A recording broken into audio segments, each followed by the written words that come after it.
जय माता दी। आप सभी पर माँ शैलपुत्री की कृपा सदैव बनी रहे। इस बार शारदीय नवरात्रि 22 सितंबर दिन सोमवार से प्रारंभ हो रहे हैं और 22 सितंबर को ही माँ शैलपुत्री की पूजा की जाएगी और इसी दिन घट स्थापना होगी। आइए जानते हैं माँ शैलपुत्री की संपूर्ण पूजा विधि और शुभ मुहूर्त के बारे में। 22 सितंबर को ब्रह्म मुहूर्त सुबह 4:43 से 5:31 तक रहेगा।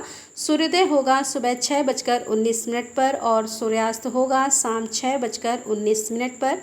चंद्रास्त शाम 6:38 पर होगा और इस दिन राहु काल सुबह 7:30 से 9 बजे तक रहेगा।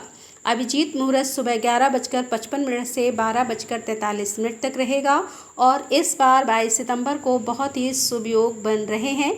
नक्षत्रों का शुभ संयोग बन रहा है जिसमें उत्तरा फाल्गुनी नक्षत्र सुबह 11:24 तक रहेगा।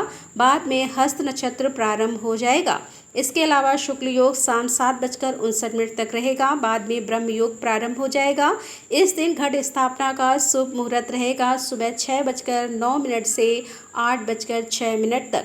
हालांकि सुबह 7:30 से राहु काल लग जाएगा, तो राहु काल लगने से पहले पहले आप घट स्थापना कर लें, सुबह की पूजा कर लें। यदि घट स्थापना सुबह ना कर पाएँ तो फिर अभिजीत मुहूर्त यानी कि सुबह 11:49 से दोपहर 12:38 तक इस बीच में आप कलश की स्थापना कर सकते हैं। माँ शैलपुत्री की पूजा का प्रातःकाल मुहूर्त सुबह 4:58 से लेकर 7:25 तक रहेगा और शाम का मुहूर्त रहेगा शाम 6:18 से 7:29 तक। माँ शैलपुत्री हिमालय राज अर्थात शैल की पुत्री होने के कारण शैलपुत्री कहलाती है।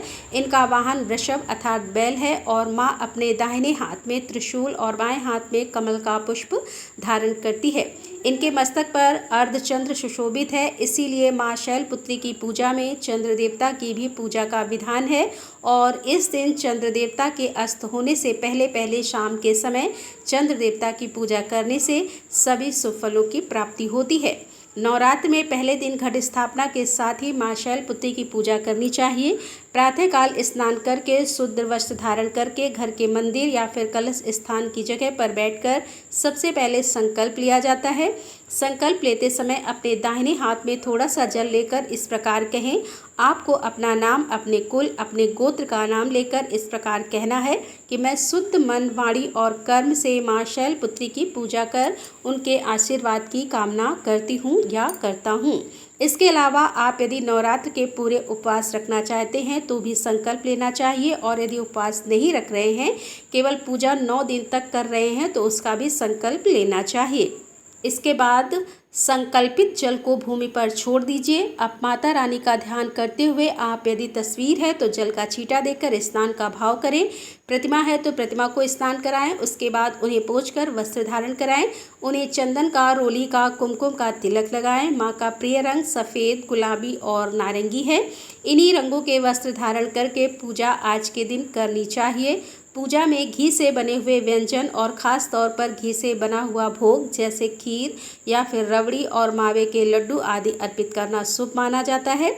इसके अलावा आप पान, सुपारी, लौंग, इलायची का भोग प्रतिदिन माँ को लगा सकते हैं। यदि आपके पास कोई खास व्यंजन ना हो, भोग सबसे अंत में लगाना चाहिए। सबसे पहले धूप दीप जलाकर माँ का पूजन करें और माँ के मंत्रों का जाप करें।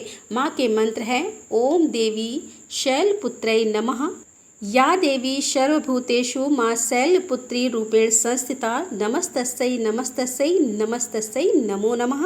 इन मंत्रों के अलावा ओम दुर्गाय नमः मंत्र का जाप कर सकते हैं। माँ के चरणों में कुछ दक्षिणा अर्पित करें। माता रानी को श्रृंगार की सामग्री अर्पित करें। प्रत्येक दिन श्रृंगार की कोई एक सामग्री अवश्य अर्पित करनी चाहिए।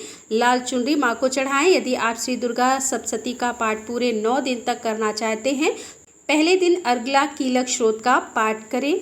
फिर दुर्गा सप्तशती का पहला अध्याय पहले दिन पढ़ना चाहिए। इसके बाद कथा का श्रवण करें या कथा का पाठ करें। देवी भागवत पुराण का कोई महत्व पढ़ सकते हैं या श्लोक पढ़ सकते हैं या सुन सकते हैं।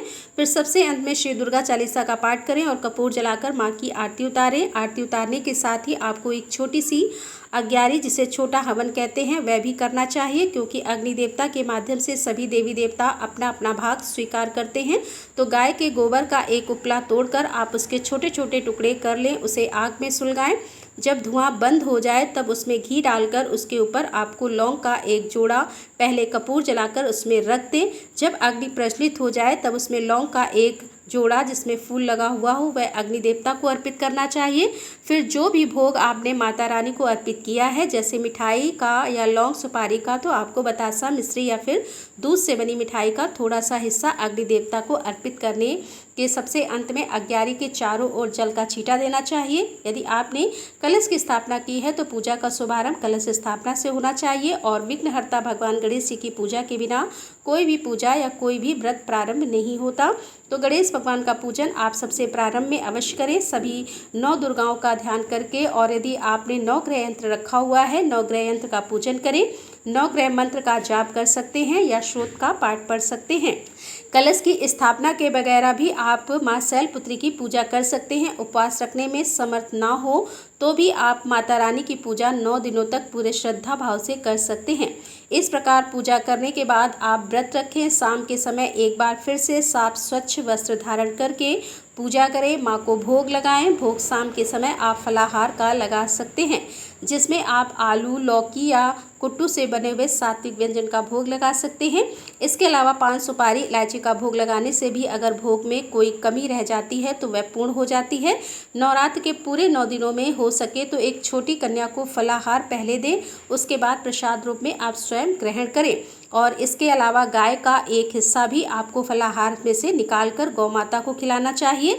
ध्यान रखें कि नवरात्र के व्रत करने वाले भक्तों को किसी दूसरे के घर का फलाहार या जलपान आदि करने से जहां तक हो सके बचना चाहिए। अगर किसी भी महिला या कन्या को नवरात्रि व्रत के दौरान पीरियड्स हो जाएं तो व्रत के बीच में नहीं छोड़ना चाहिए। इस दौरान आप पूजा की किसी भी सामग्री को स्पर्श ना करें, लेकिन मानसिक पूजा करते हुए आप व्रत रख सकते हैं। मन में उन सभी चरणों को आप दोहरा सकते हैं जैसे आप पूजा पाठ करते समय या मंत्र जाप करते समय करते हैं।